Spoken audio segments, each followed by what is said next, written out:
Good afternoon. Seeing that it is 5:30, I call this meeting of the board to order. If you'll join me with the Pledge of Allegiance. I pledge allegiance to the flag of the United States of America and to the republic for which it stands, one nation, under God, indivisible, with liberty and justice for all.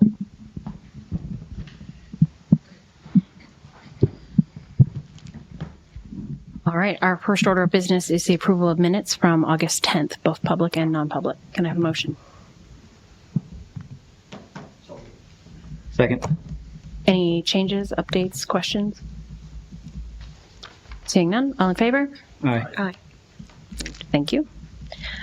Next order, if we could have our SEO report, Chris. Yes. Good evening, everyone. Let me grab the mic.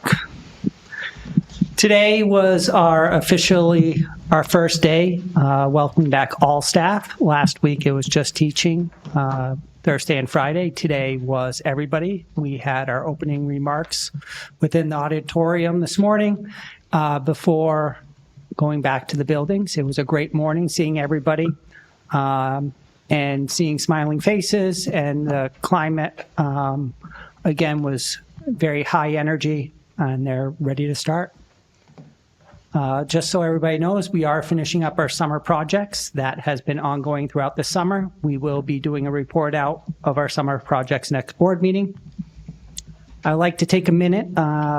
Last year, we spent, in the curriculum world, we spent a lot of time talking about competency-based education. As you can see up on the screen, this summer, we have been working on a curriculum hub for elementary, middle, and high school. This is our new location for all our competencies as we move forward. This is a much needed center place to be able to find all our materials. As you can see, they are outlined by every grade level, every content area, and it is laid out by not only competency, but then also priority standard. At this moment, only teaching staff are going to be seeing this. We are going to be simplifying this down to be able to report out to parents. But right now, the level is of such detail that it may confuse the general public. So what we are doing in the near future is working on a more general list to be able to share with the public. But this is something that was needed for a number of years, and now it's all within one place, one-stop shopping, as we like to call it. Just another couple, we have school starts this Wednesday for everybody, grade 1 through 12. I had to give some thought to that. Kindergarten is actually starting August 31st. That would be that following Monday. And then our pre-K is starting September 1st, that following Tuesday. And last reminder is our Fall Mountain Cooperative Review Committee, due to a number of conflicts in the near future, is going to be meeting Wednesday, September 9th as our next meeting. That's due to Labor Day and elections. So that's why that committee chose that day. That's it for right now. All right. Any questions? Curriculum. Al's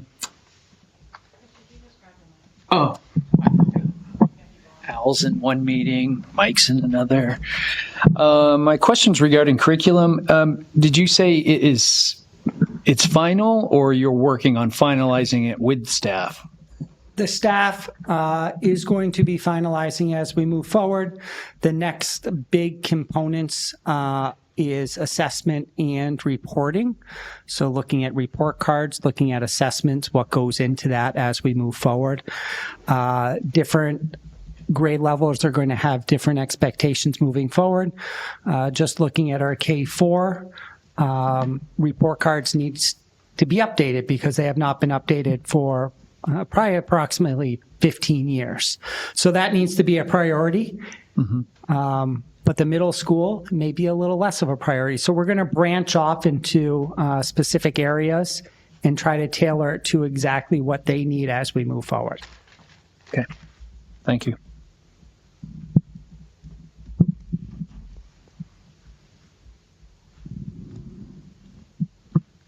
All right, seeing no other questions.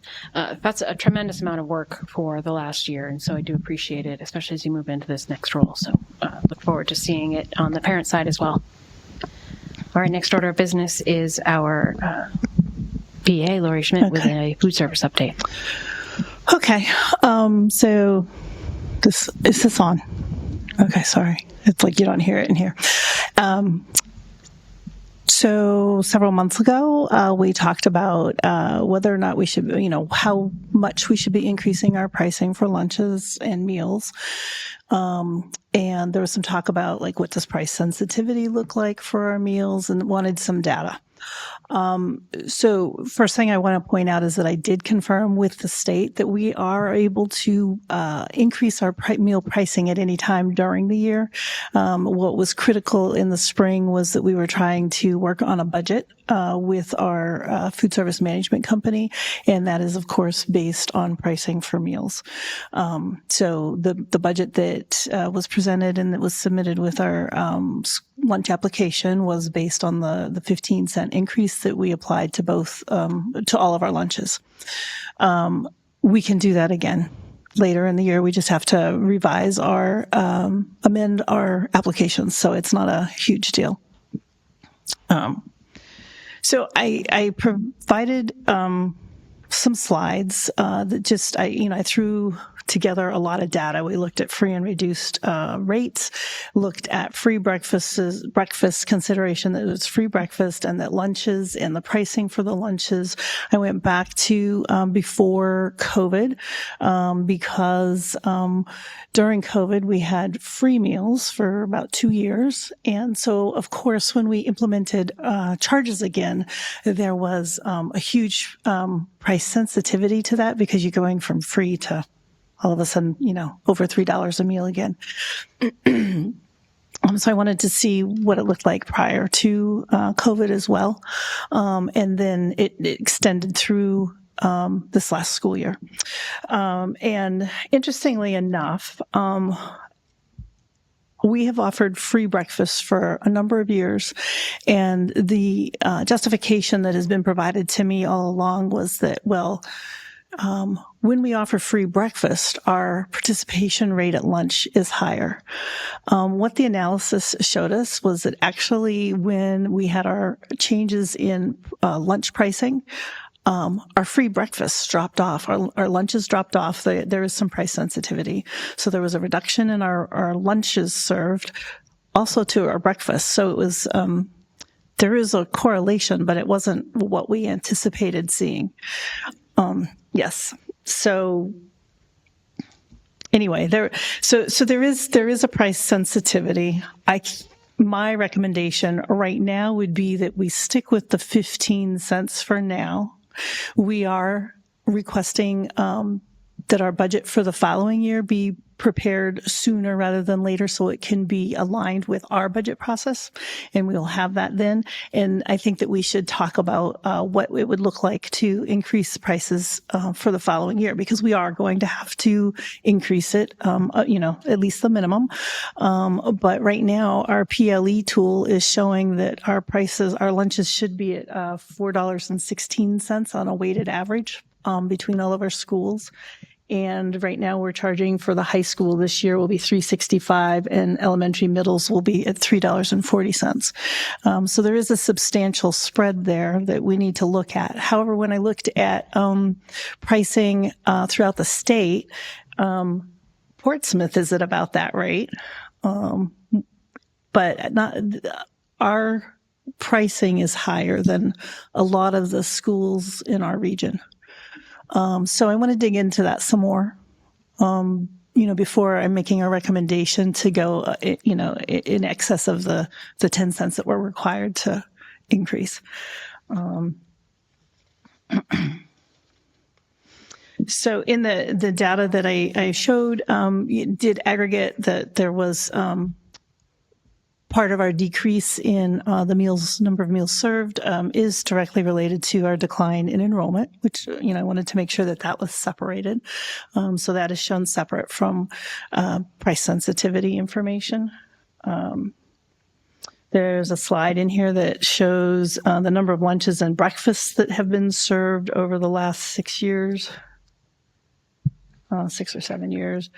And again, you can see that the participation it increased quite a bit when meals were free. There's also a slide in here that talks about some basic fundamentals of the lunch program. In order for us to have reimbursable meals, we have to have 5 key food groups, and that it's requiring specified portion-controlled servings of fruit, vegetables, grains, protein, and milk. So those are what are offered, and you have to take, I believe it's 3 that the students have to have at least 3. So, we offer, they get to choose what they want, but it's within a portion controlled situation, and they have to have the number of components in order for it to be a reimbursable meal. So something that is important to understand about that is that, excuse me, milk is not free if you just grab milk on its own. It has a charge to it.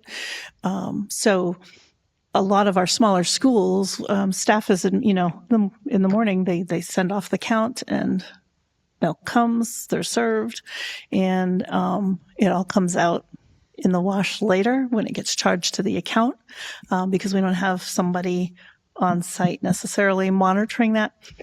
So that's a surprise to parents when that happens, and it can add up. The breakfast standards are different than the lunch standards. The caloric intake is prescribed by age range and group. And we have to comply with all of that so we can have a reimbursable meal and a reimbursable program. And our contract with the food service management company is such that they are on the hook to be responsible for that. With the menu planning, what is that called? They have sheets where, they have the prescribed recipe and ingredient list and everything, to track all of this information. We have to comply with our Buy American provisions. There are smart snack rules. So if meals or snacks are sold sold in the school, they can only be sold within a certain time frame, which is like half an hour after school ends, and to compete with the lunch. If we have any programming, fundraisers, bake sales, anything like that during the school day, they should be complying with the smart snack rules and guidances, and our wellness policy. And then the state agency does administrative audits and reviews, and we have one coming up. We have a administrative review coming up, as well as a procurement review coming up. So that will be, it's always a delight. They come in and they look at all of the applications and work. The food service company provides us with labels and their production sheets and all of that data. So they do assist with that. But those are things that we have to conform with to have a program and receive reimbursement. I'm sorry, I'm jumping around a little bit here. There was also, let's see. So because we do not have a food service director, and we contract out, we're still responsible for everything. We need to monitor the food service. We need to review the contract and monitor it and audit it. We have to do site reviews during the course of the year. We have to have go visit each lunch service, and we have to visit at least 30% of the breakfast services, and we have to have that done by February 1st. And so the goal would be to do it early enough so that if we find any compliance issues, that the site would have an opportunity to resolve that, and we could document that, because we would have to go back and revisit. The food service management company assists us with preparing the claims, but we have to verify the data. They provide us reports from the point of sale system showing how many meals were served, but we have to look at the number of days of operation, and that data is in PowerSchool, and our enrollment and everything, and verify the accuracy there. We have to go through a verification process, and that is that as of October 1st, we look at all of the applications that we have in that we've received and processed, and we do a sample testing where we reach out and we ask for documentation to support their application. So they have to send us some sort of form to document the income, and then we reevaluate whether or not they comply and with the benefit that they were level that they had been previously awarded. The state maintains a database that's called Direct Cert. So if you're a SNAP benefit or homeless or foster student or anything, you're on this list where you're automatically eligible. We download that monthly to make sure that that data is included in our system to try to maximize our free and reduced claims. There's a monthly claim process, and we have that submitted to the state by the 10th of each month, so they can review it. Then we're working on our collections. So as you know, we had updated our collection policy. I came to you towards, I don't know, April or May of last year. I think it was May. To talk about the situation in which we were in. So I have some updated information that I would like to share with you. So at that time, we had reported out that we had receivables of about $195,000. Of course, there was subsequent meal activity during the course of the remainder of the year, and collections and payments. And right now we're at $123,000. So some of that was write-offs that we had discussed with you at that time. We sent out 265 certified mailings to families. 61 of those were not deliverable or picked up. And the balance that was related to those 61 is about $33,000. We've been able to connect with 10 of these families. We've been making phone calls and making attempts to try to connect them. Some numbers have been disconnected. Some just aren't picking up. We've been able to collect just about $2,300 from that $33,000. The 204 mailings that were delivered has resulted in about $30,000 being paid. When we do connect with people, we have been trying to get a signed payment plan, and people are not necessarily willing to sign a formal agreement. We have had 26 informal agreements and that people have made with us, of which 18 have been followed per the agreement.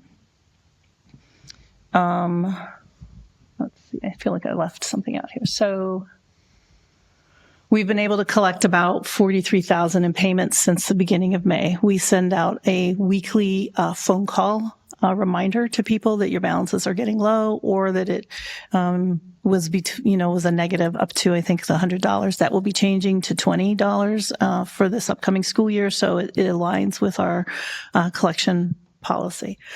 In the next month, now that all of our principals are back and we're back into the groove here, we're going to be meeting with them to try and connect with families that have not been responsive, to see if we can get some payments schedules set up. We are going to, if we're not able to connect, we're going to send out a more aggressive letter, letting them know that the next steps will be to take them to collections, whether that's small claim court or some other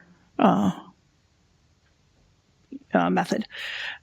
We are also calling the welfare officers in the towns to see if there's any way that they can assist with us, or like if they are aware that there are people in their communities that they think would benefit from this, that they can work with them and help encourage them to complete the free and reduced applications.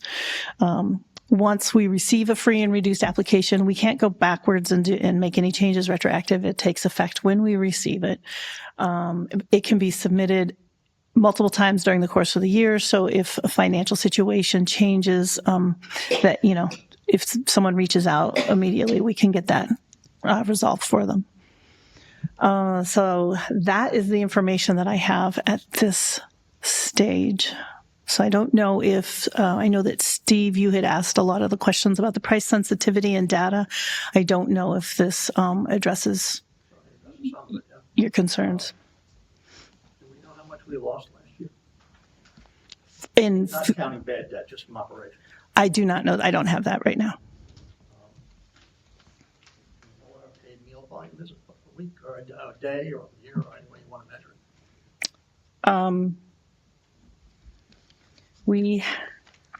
I think that was in one of the slides.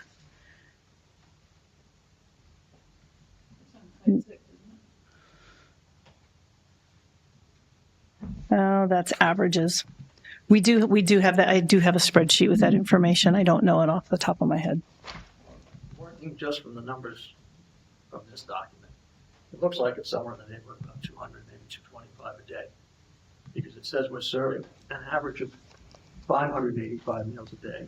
Then it says we have 415 free or reduced participants, although not everyone is going to draw a meal every day. Mm-hmm. So if you assume there's maybe only, 385 out of the 415 that are drawing a meal, then that leaves about 200 paid meals a day. And 200 paid meals a day is 36,000 meals a year. And even if you raise the lunch price by $1, and assuming nobody, price sensitivity was 0, it's still only going to raise $36,000.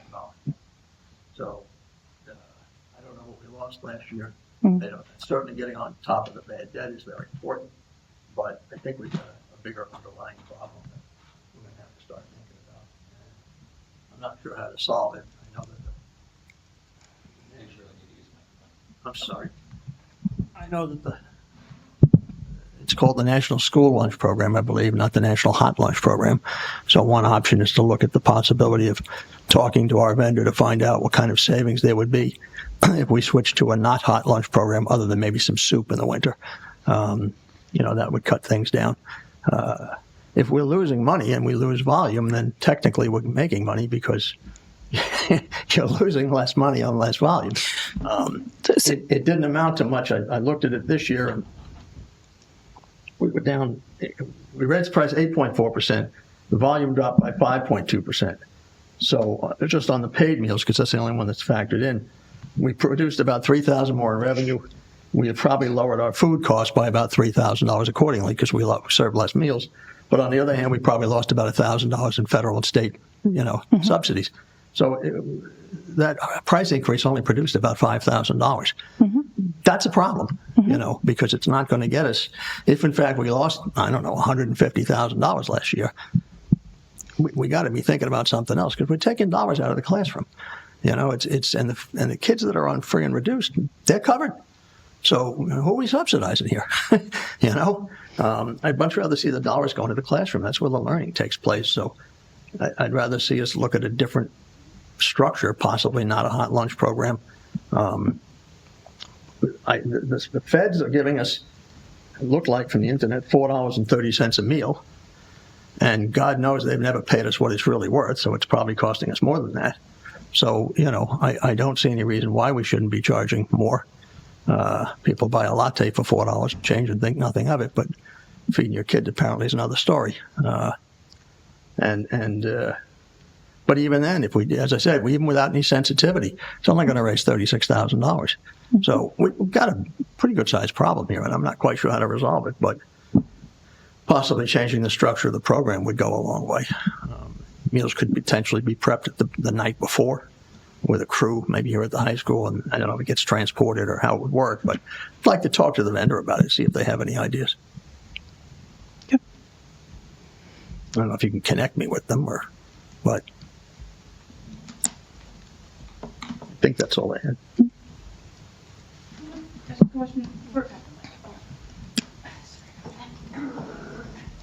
I have a question on slide 5. It says district eligibility stands at 29.54% of enrollment.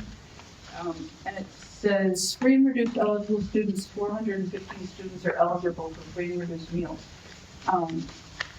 Is that based on people that have put in applications, or is that based on a data analysis of the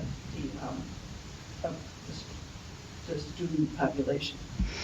That was based on the analysis of the population. Okay. So it doesn't. So then out of those 415, 410 students have applied? 410 students qualified for free or reduced. Okay, so we've been doing pretty well with getting the applications in. And the numbers have, well, I shouldn't say. So there's been a decline year over year, but from the beginning of the year to the end of the year, we have been increasing our number. So it's slow at the beginning of the year, sure. And then it does increase because people, when their carryover status expires, we get more. And then, of course, situations happen. And again, we do pull the direct cert list monthly. So, we try to capture that. I'm glad that people are putting the applications Mm-hmm. in. Mm-hmm. That's a good thing, because we've really struggled with that. Mm-hmm. So I'm trying to, yeah. For the silver. I know.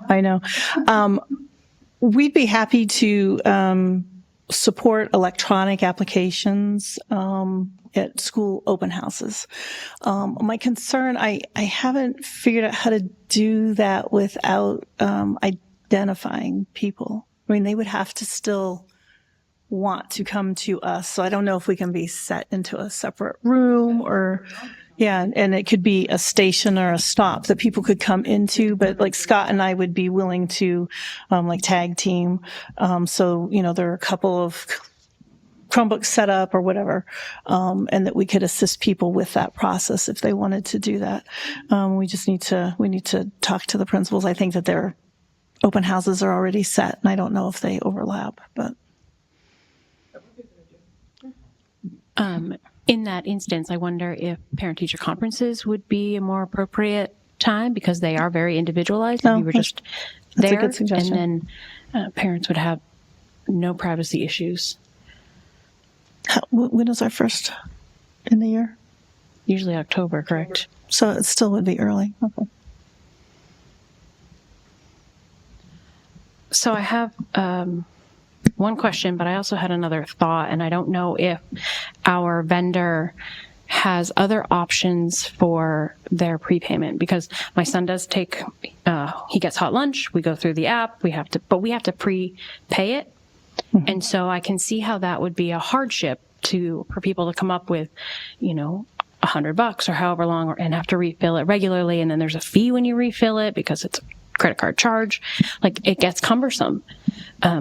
Is there an opportunity somewhere to have it connected to a checking account or a savings account so that it's like a debit card, mm-hmm. where they wouldn't have to prepay it, but it could be, a $3 lunch instead of a $100 charge that they then take it off of and have it sitting? I don't know if that's an option with our vendor, but I think that would help alleviate some of the crunch for a lot of people who just, for whatever reason, have a harder time coming up with a big chunk of money.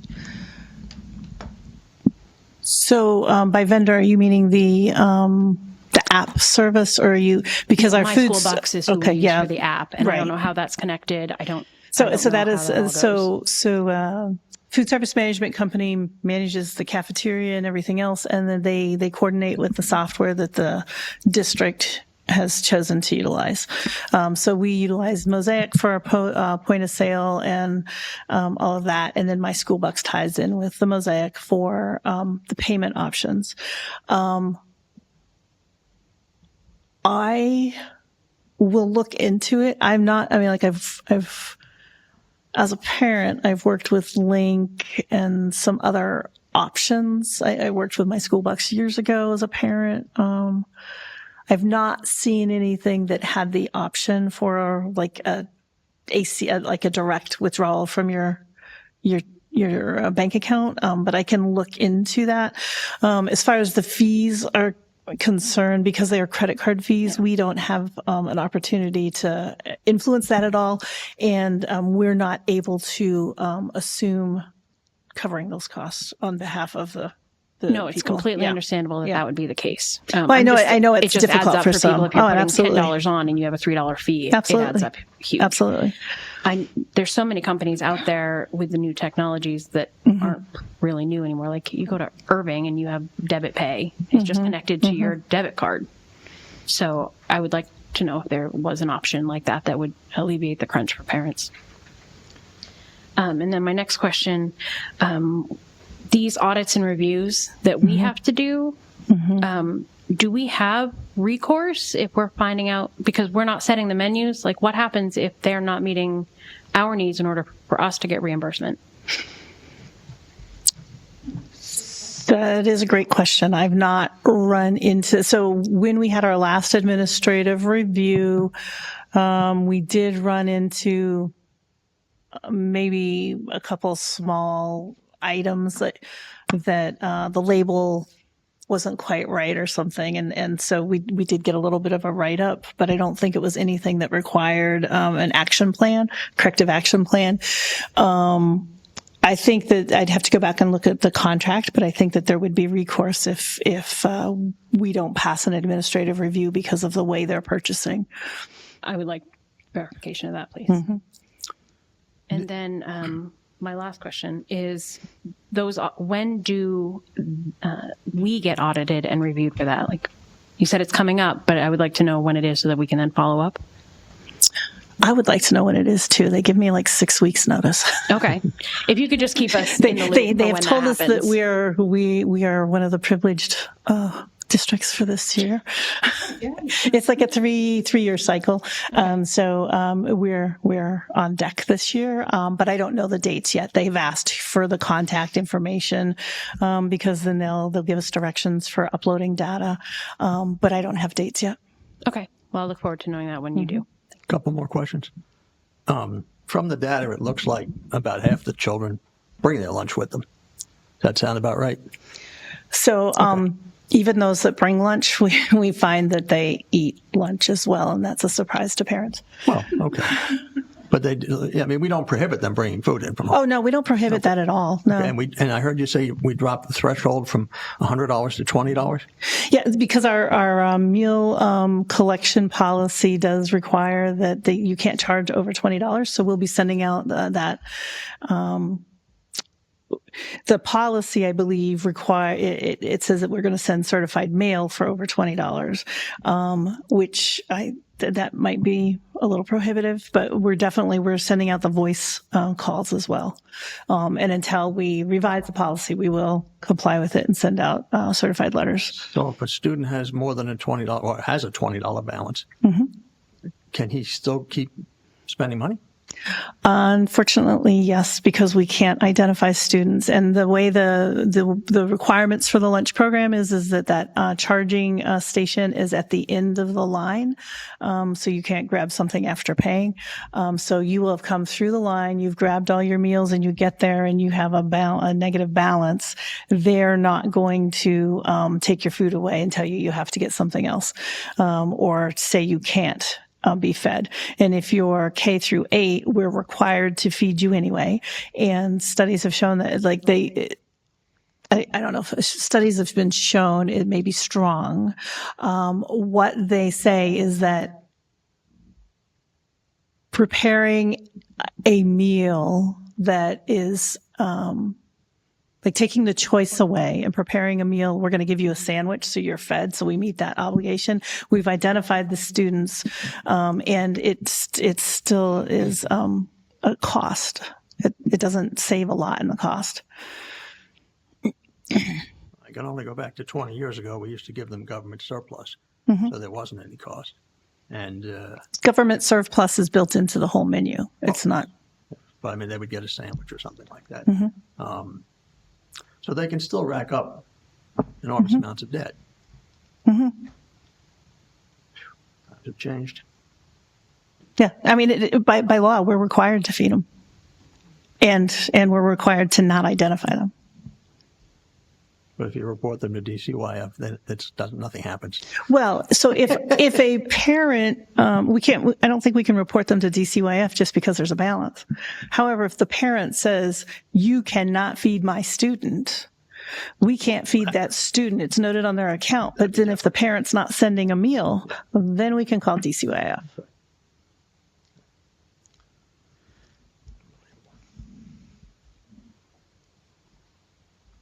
That's all I got. That's all I've got. Go ahead, Chris. Lori, just to confirm, how much bad debt do we currently have? So the debt that we have right now is 123. I wouldn't classify all of that as bad debt. Okay. I have not done that analysis. Potentially receivable. The receivables, yes, 123. Who says we have to feed them? Is it the state of New Hampshire? Federal law. Federal law. Federal law and the state, I believe. But they don't send money to cover the debt. They just tell us we have to feed them. But we have to feed them and we have to pay for it because the feds don't send any money associated with the law. Unbelievable. Ridiculous. Sorry, it is. If they want to send money, that's a different story. Well, since COVID, there's been I said it's one of many unfunded mandates. Yes. Yeah, it's just another unfunded mandate. That's what I was alluding to. It's an unfunded mandate. So every year there's legislation proposing free meals for all, and every year it fails in New Hampshire. Massachusetts, I believe, has implemented it. Vermont has implemented it. I'm not sure about Maine, but every year New Hampshire votes it down. Because the state would have to pay for it? Yes.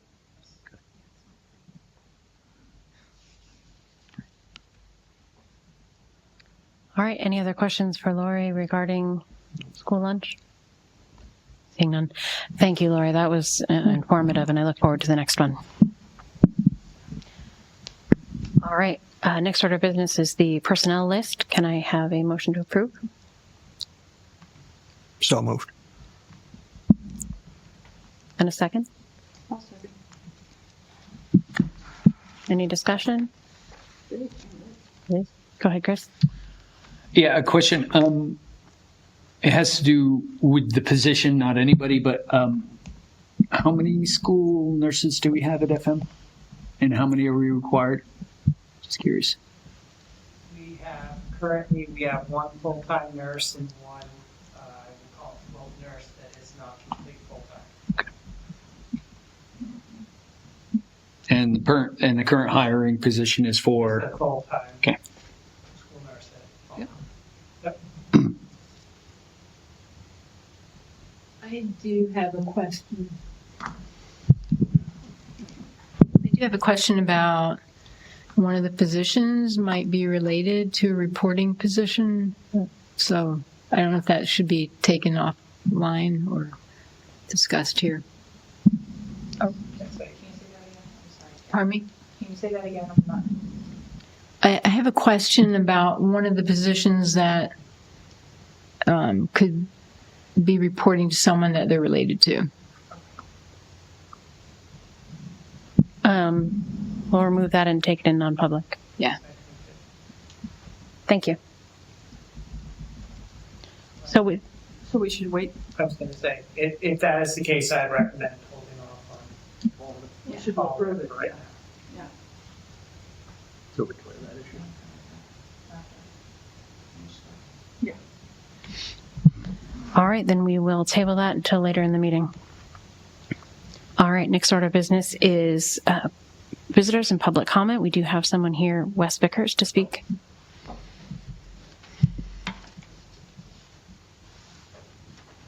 Good evening, everyone. I'm Wes Vickers from Walpole. And I just wanted to give an update. I haven't been before you in about 2 years. We had a school safety committee. I'll put this down. I'm just going to give you our last last meeting minutes that I had handed out the last time that I was here, which again was probably about 2 years ago. Thank you.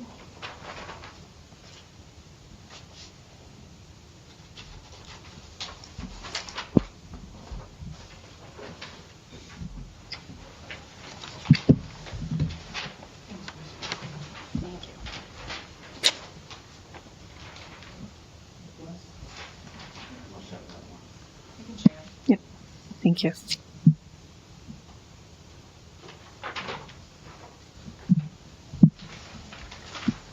Oh, thank you.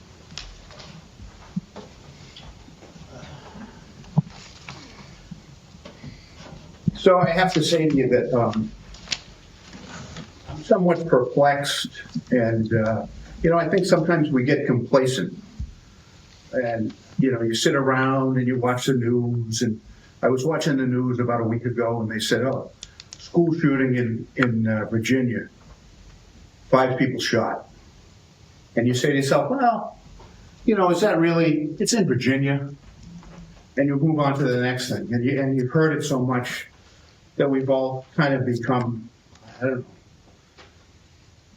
know, insulated to it somewhat. Can I just say that I don't believe there's anybody in this district who's become complacent with anything of that sort. I just want to put that right out there before that inference is made. That I'll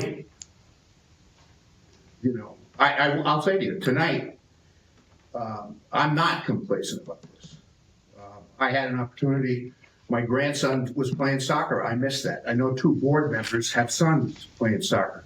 I So left at thank you. halftime. I thank you for coming here and taking care of this, because it needs to be.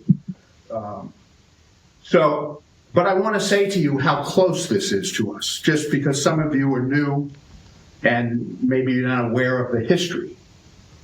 February 10th, 2012, we had a Walpole school lockdown. We had a student that shot a rifle in the cafeteria. State police, full lockdown. And to show you how close it is, this young gentleman used to stack wood for me. 5 feet away from him was a teacher who was my son's best friend, who played soccer for me from Ackworth. And Ben said to me, "Wes, it was the worst day of my life." And I don't know if you're familiar with that situation, but he was spurned by a girl for the Walpole junior high dance. And, we don't even know how much of a hero maybe that Sam Jacobs was, because Sam grabbed the gun. And fortunately, no one was killed, but it did a lot of damage to his face. 9/11, 2019. Walpole School under total state police lockdown again. Helicopters, SWAT teams. We had somebody that went crazy, stole a car, abandoned the car in the field across the street from the Walpole vet. They didn't know where he went. They thought he maybe went to the Walpole primary building, and he ended up swimming across the Connecticut River. But again, another state police lockdown in the little town of Walpole. 2022, roughly. Now this is, and I have a board member that will.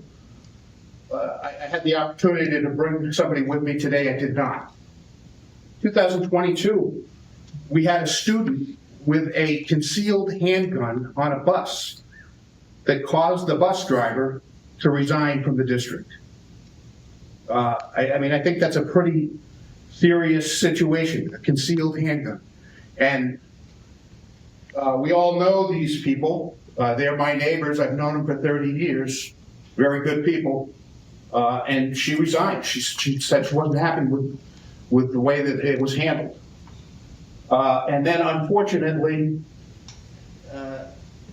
March 12th of this year, we had a tragic suicide in Alston. So these are all things that happened here. And, I'm not casting anything on anything. I'm just saying these are things that happened. There are causes.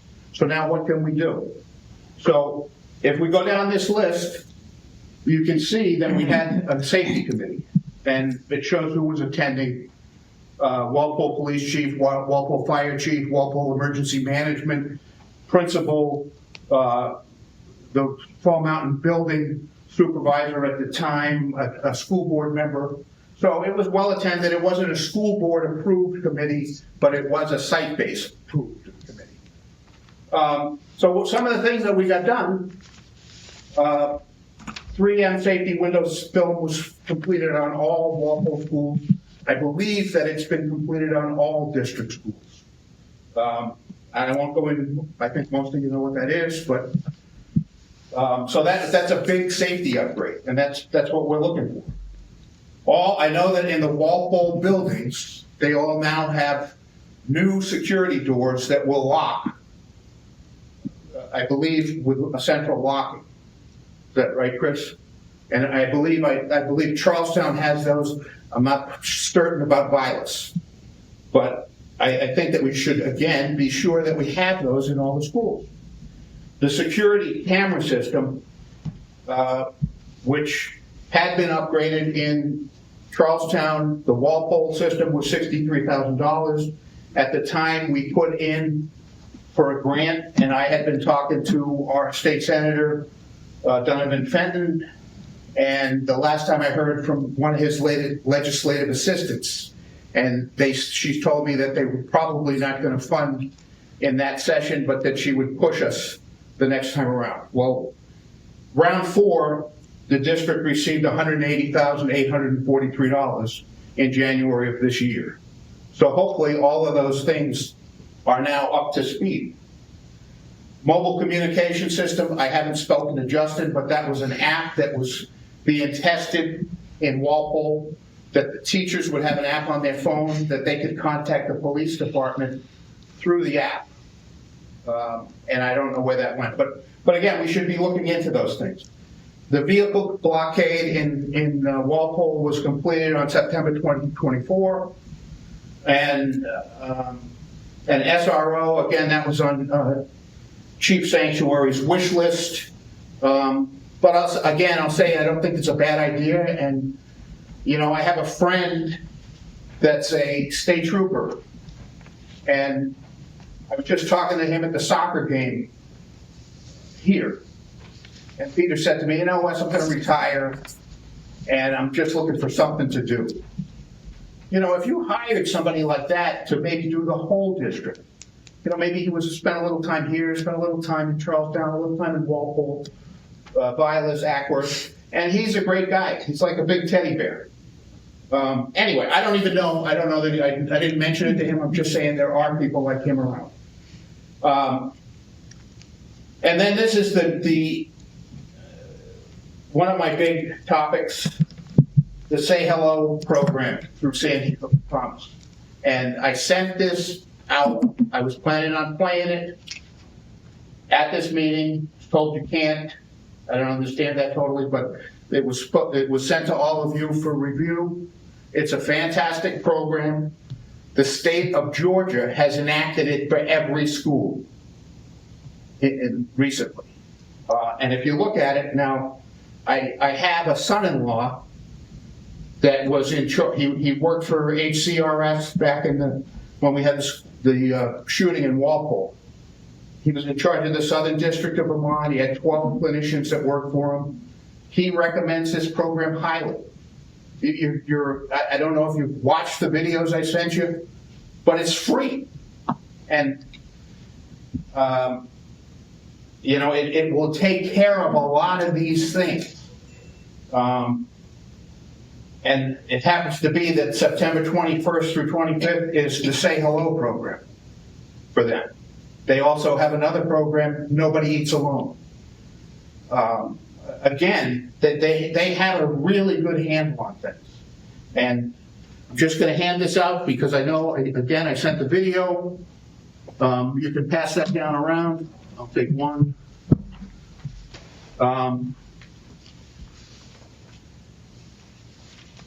Hopefully you get a chance to watch the video.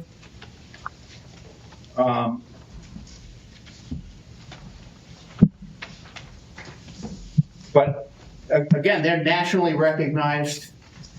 And this is again, this is not just pure statistics.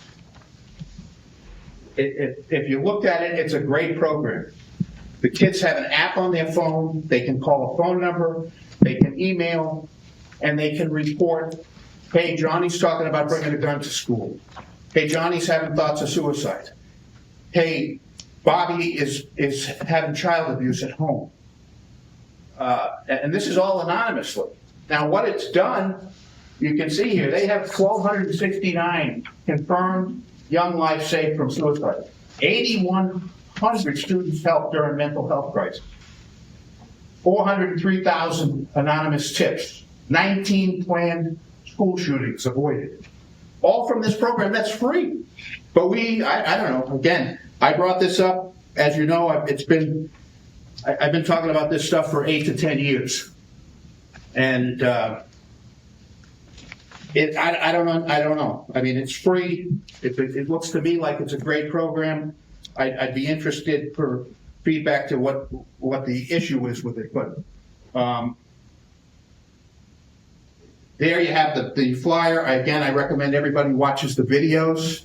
I think it's a great program. They have a call center with crisis managers there that will speak to a young individual at any time, 24 hours a day.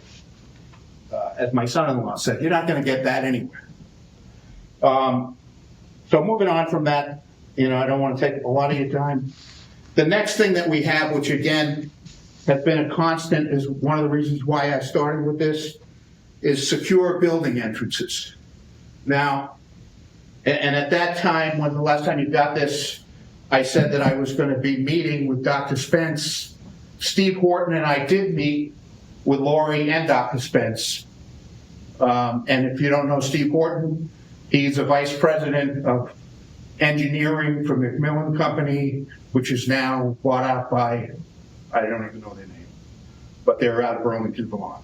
But I believe you'll find that Steve had a hand in building a lot of this building. I think when the roof caved in, they did it, and he was the engineer. Steve was saying yes. At the time we met with Dr. Spence, Steve is now working as an independent consultant. He was working on doing entrances on 2 buildings in Vermont. So that's what he was doing, the exact safety entrances in Vermont. He offered to do the Walpole buildings gratis. Now, I'm going to say to you, we got $10,000 approved in last year to upgrade the high school entrance. I just saw Steve. I said, has anybody contacted you? No, I haven't heard from anybody. So, I mean, here we have somebody that, I've known him. I went to high school with him. His daughter went to high school with my son, and his granddaughter goes to school with my grandchildren. And he used to be a school board member. He's offering to do it free. So I don't know why we wouldn't take him up on it. I think that we've made some good progress. I'll tell you on a positive side of things. The last time I was here in 2023, school shootings peaked at 352 across the country. So, what's that, about 7 per state? Right? This year so far, there's 80. So it's not like they've gone away. So if you ask me what's my objective? My objective is if you want me, again, we kind of put our mothballs on our committee. We haven't met. We kind of threw it back. The last time I was here, we were throwing it back to the school board because there was only so much that we could do. Although, I will say to you, if you had grants, the next round of grants is coming. So if you had a project set up for like changing the school entrance at the high school, changing the Walpole primary building and elementary buildings, which both need to be upgraded. Steve's already looked at them. We've all looked at them, and everybody agrees. And again, as you know, Homeland Security looked at all the buildings, and I don't know about the other towns' buildings, but I know the Walpole, I wasn't privy to the report, but I know the Walpole buildings failed because they don't have a double lock system. So what I'd like to see is that we at least get a plan and get a warrant article, because a warrant article, I had one of the select board of Walpole say to me, why are we spending $100,000 to look at adding on to classrooms on the back of the primary building that we don't use? Why don't we use that money to fix the safety issue we have with the buildings? And I said, I don't know. I'm not in that position, but I don't disagree with you. But I'm saying I think that I'll speak for Walpole. I think that Walpole, if that went up and said we need to upgrade our buildings, it would be voted boom, no problem. So I'm looking for that we, as a school board, that you put forth a warrant article to upgrade the 2 entrances. I'd like to see the high school entrance upgraded, and I'd like to frankly see every building in the district looked at. Well, I certainly appreciate that, and that is certainly something we can add to our agenda coming up as we plan budget and as we plan warrant articles. The next item on the agenda is committee updates, and we do have a facilities committee that we can have look at things like that. So I certainly appreciate your passion for this project. As you yourself noted, many of these projects on your list have been done, and they will continue to be looked at and made safer. We certainly go through the process for all of the drills and all of the things to keep our kids safe here. We certainly look at the Homeland Security reports and things like that, and those are all taken into consideration. And so the more people we have who care and have concern for these things, the better off we are. But I assure you that these are being taken care of. Yeah, and again, I would volunteer, and I would say to you that anybody on my committee that would have volunteered to look at these things throughout the district. The last round of funding that we received in January, it was for, you could have got up to $150,000 per school. Every school in this district has applied for those SAFE grants, and they don't always get approved. And so it's not a matter of just not applying. It's that we're not always the ones receiving the money. And so we will continue to do so every time it is opened, I assure you. Again, I'm not throwing stones. I'm saying this is an issue. It's a cause effect. What's the solution? Totally understood. I want you to know that we hear you and that these things are of utmost priority to all of the administrators, all of the leadership, and to this school board. And so having this conversation is incredibly important, not only from the safety and security concerns that you brought up, but also the social and emotional learning and the opportunities we have to take care of each other, and especially our youngest. So certainly appreciate They the are suggestions. the most important. They are, very much so.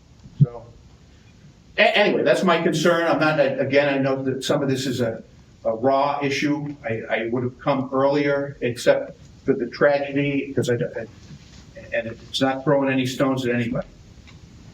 I would appreciate leaving that one where it's at. It's still something that didn't happen in school. Well, again, I just wanted to update where we're at. We have had some movement in extra grants and other things completed, but we still are not quite there yet. We will So- continue to work towards things, for sure. Thank you, everyone. Thanks, Wes. Thank you.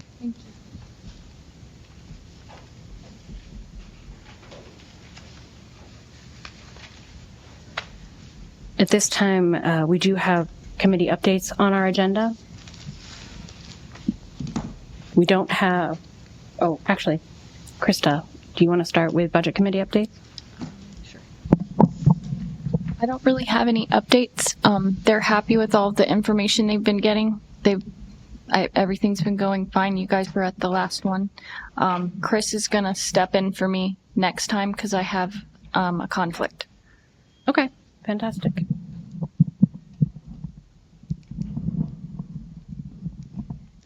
curriculum committee. I think Chris Young elaborated on that earlier.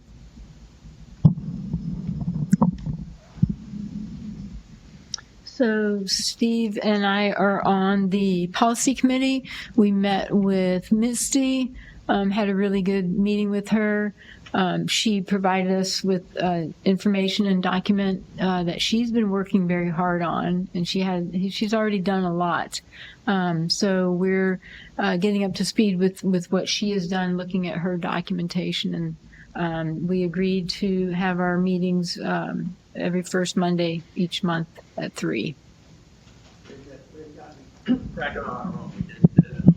first 2 sections, and then, we understood that it's a little bit different process, so now we're working with Misty and Chris going forward. That does raise a pretty important point, though, that it is important for all of us on this board, being that policy is one of our main tenets, that we are familiar with them. So all well spent time. Apologize. Chris did join us as well.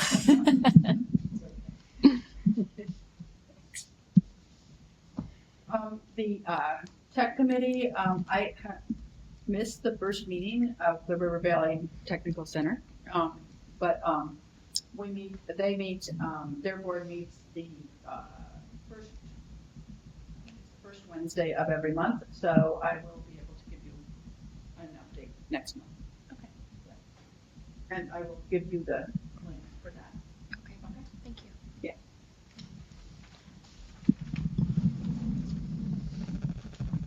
Go ahead.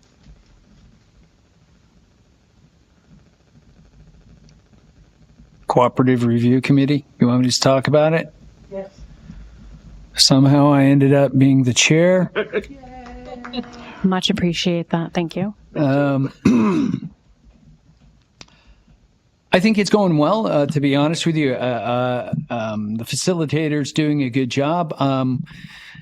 I would say that it's time to start picking at the meat on the bones. I think there's a little chomping at the bit from a number of the folks that are in the committee because they have experienced and they've talked about it for a number of years. So I think that's kind of the focus is coordinating with Chris, hopefully this week, and figuring out the homework assignment for the committee and starting to really, I think, iron out some of the details and those questions that are going to be coming. And I don't think it's going to be as easy as people think. So I started really to rack my brain around it. I'm like, yeah. So we're looking forward to it. Yeah, that's all I have to bring for that at this point. All right, real quick on legislative committee, Jamie and I have not met yet, but we will be in the next few weeks. The state just had veto override day. I guess I'm not exactly sure what it's called. So they will now be getting into the next phase of their process. So there will be more coming that we need to be aware of. Certainly things that affect this district very, very soon, especially for the November election. So I'll have more on that later. The negotiations committee is on here, but I'm not really sure how I'm supposed to share or what I'm supposed to share. We can just say the negotiations have started and that the process is moving along well at this time. Thank you. All right, and the only other committee that we haven't discussed is Facilities Committee, starting September 10th. Fantastic. It's about time. It is. I Just concur. want to put that on the record. I don't think anybody will disagree with you. Looking forward to it. I will say, I will just second that facilities are starting to really look bright and perky for the school year coming up. It's really nice to drive down this driveway and see fresh paint and fresh art that I understand our high school principal put on right as you're driving in. So it's starting to really look good. So I'm looking forward to more from that. Anything from any of you that you want to add? Okay, perfect. Anything else from the board? Seeing none. treasurer's report is on the agenda, but that is actually for the next meeting, so there is no treasurer's report today. And the only other agenda item we have is to enter into non-public for the purpose of A, L, and K. So may I have a motion? Second. And I'll take a roll, please. Krista votes yes. Christopher votes yes. Karen, yes. Steve, yes. Sarah, yes. Alyssa, yes. So we will be going into the other room.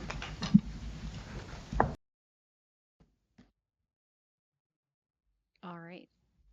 At this time, can I have a motion to approve the personnel list? We already have a motion. We just tabled it. All right. All in favor? Any opposed? The motion passes. Can I have a motion to adjourn? All in favor? All right. Thank you.